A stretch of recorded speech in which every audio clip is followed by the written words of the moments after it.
Good morning. This is Negotiating with Jesus, sitting here in my bedroom. It was painted for my daughter, so it's got some nice pink and whatever that is, turquoise walls. My dad's living here, so I gave him the master suite, and I'm living in this tiny little room. I moved my dad in, so that's part of my story, and I'm not going to get into my story today. I'm going to talk about, I think the next move, I'm going to do music things at some point. And if you refer to Paul Vanderklay's video, it was this little corner cage match or something like that. And he started out with Dog Pound and this dude playing guitar and harmonica and singing. So Dog Pound is this older gentleman who plays harmonica, and it's enjoyable. He's not classically trained or some high-level artist. He's not going to get on a stage or open up for Taylor Swift, I don't think, or Taylor Swift open up for him.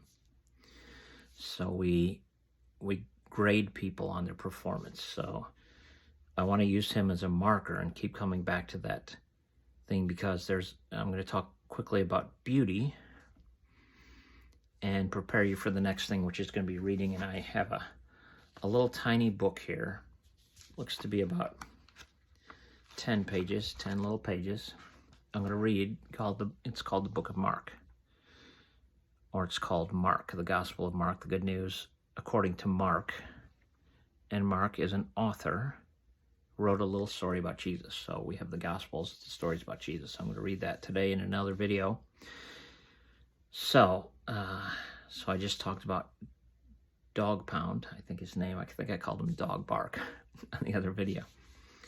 So Paul Vanderklay, this little corner is a group of people who make videos after discovering Jordan Peterson, who was a Canadian professor of psychology at the University of Toronto back in 2019 or so, around 2017, 2018. These things started happening around him. And the first thing was Bill C-16, which the Canadian government decided that Canadians would be mandated at the point of a gun or a threat of jail or fines. This threat, you will call people by their preferred pronoun. And Peterson got in the news because he didn't care about, he didn't have a problem calling people by their preferred pronoun, but he did not want the government to point guns at people and say, if you don't, you will be in trouble by the people with guns and the power to take your money because they have guns, or put you in jail because they have guns. That's what the government is, the people with guns, who will harm you if you do not comply. Anyway, this Peterson character got in. He happened to have a book that was coming out. He happened to be doing a series of biblical lectures. So all this his attention to him and these other things happened at the same time, and all of a sudden he, in many people's attention, he all of a sudden rose to notoriety, and just a huge chunk of people found him fascinating. So he's this fascinating character, and now people are hating him for various reasons, whatever. He's just some guy. He didn't really have a political bent, but he was forced into this position, which benefited him greatly, but now he's been more or less, his license to be a clinical psychologist or therapist has been revoked under threat of people with guns, because he doesn't say the words that they're saying you better say the words the way we want you to say them. So he's in trouble, and he's also got a large following. He's on Daily Wire with Ben Shapiro now. So whatever, who cares? But this pastor started talking about Peterson because he was interesting. And then this group of people started collecting around this pastor, who noticed Peterson, and then noticed John Vervaeke, another professor of cognitive science and evolutionary psychology or some such thing. He's this giant intellect who's talking about the meaning crisis. And then Jonathan Peugeot, another Toronto character or Canadian character. These three Canadians came into view of this pastor. So the pastor started talking about them, and people started talking to the pastor. And now all the people who talk to the pastor are part of what we call this little corner. So that's the idea. And now I'm one talking on video on YouTube about the meaning crisis. Jordan Peterson, this pastor, Paul Vanderklay, Jonathan Peugeot, John Vervaeke, and now Grim Grizz and Chad the Alcoholic and Food Truck Emily and whoever else shows up. Grail Country and Negotiating with Jesus. So to conclude, I want to talk about beauty. So the whole purpose of this channel and these channels that follow Vanderklay is to think about the world and what do we do with people who are struggling right now. So struggling with identity, struggling to determine what sex they are, what gender they are, struggling to, be complicit to government or opposing government, all these, this fractured world that is very contentious right now. What do we do to help people? How do we give ourselves to others? So one of the things that keeps coming up is and if you follow Bishop Barron, they'll talk about the true, the good, the beautiful. What is it that guides us? Just as people, we're looking for something. We're looking for truth. We're looking for good things. We're looking for the beautiful. And it doesn't seem like an evolutionary process. It doesn't seem like beauty would be of any concern to any animal. They don't gaze at the sunset. They simply don't. Humans do. Humans alone care about sunsets. Humans alone care about beauty.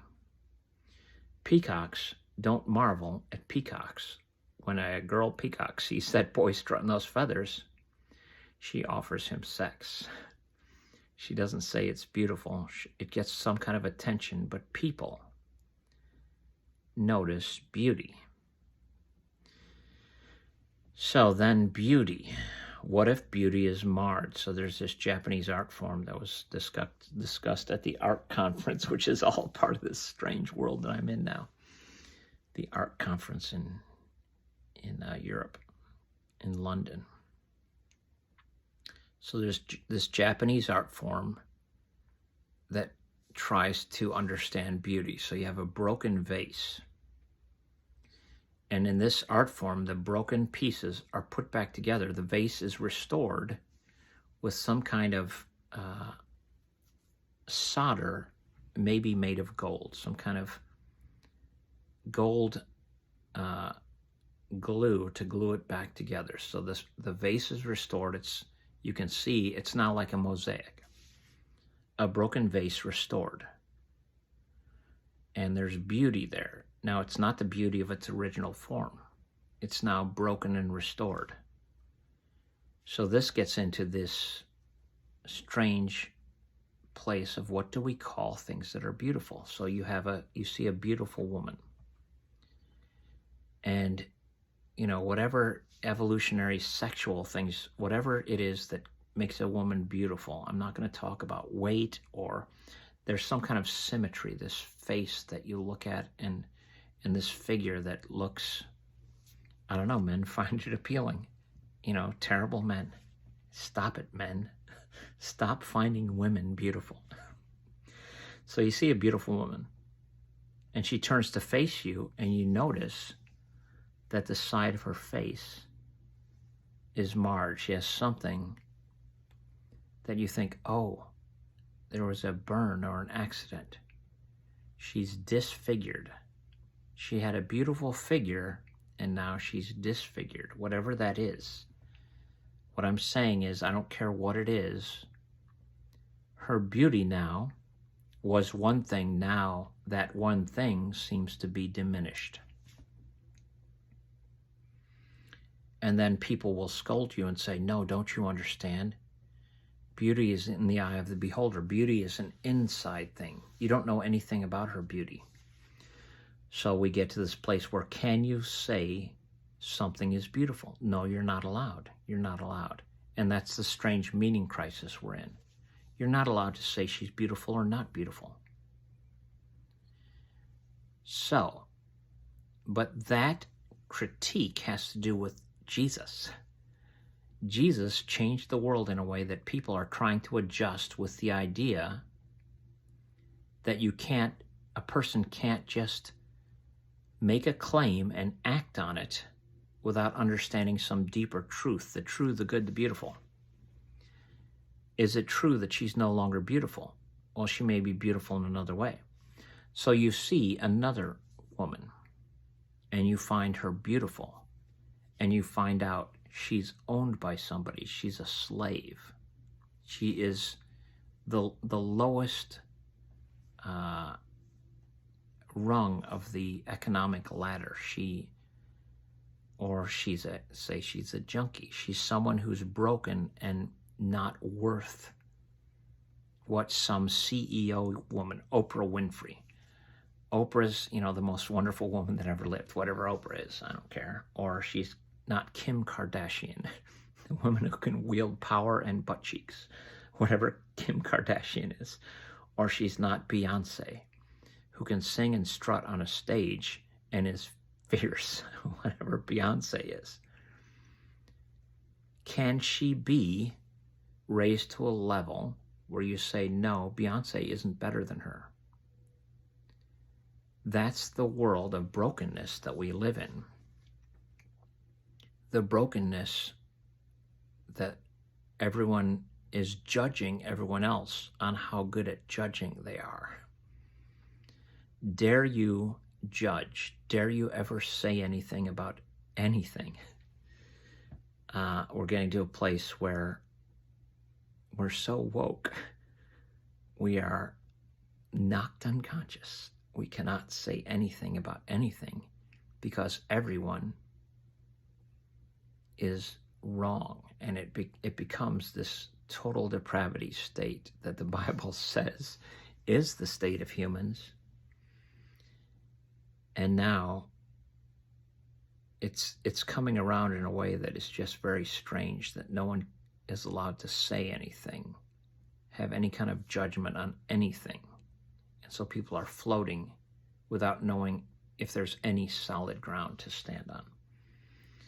And young people, well, it doesn't matter if you're young or not, people not knowing what their identity is and just grasping at it. And then other people, just absolutely rolling their eyes. You don't get to make claims of such significance and act like it has no effect on others. You end up with guns pointing at you saying, you better say that I'm this or we will shoot you. And that's where we get back, all the way back to Bill C-16, where Jordan Peterson comes on the scene. And if you dare say, I have a weight issue, or I'm not this, you won't date me because I'm a boy. No, I claim to be a girl. And it's like the people with guns will say, you better date this boy. And it's like, well, I kind of wanted to date girls, where you're not allowed to identify girls. You must accept.